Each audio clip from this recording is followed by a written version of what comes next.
Музыканты из Сыктывкара представили Республику Коми в Беларуси. Группа «Балалайка» имени Семена Налимова выступила на гала-концерте 4-го фестиваля искусств белорусов мира в Минске.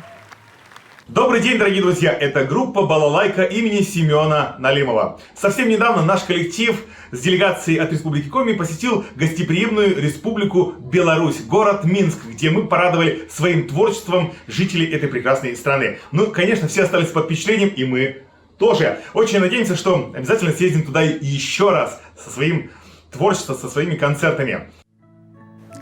Бурные овации, положительные эмоции и диплом за участие – вот что привезли с собой наши земляки.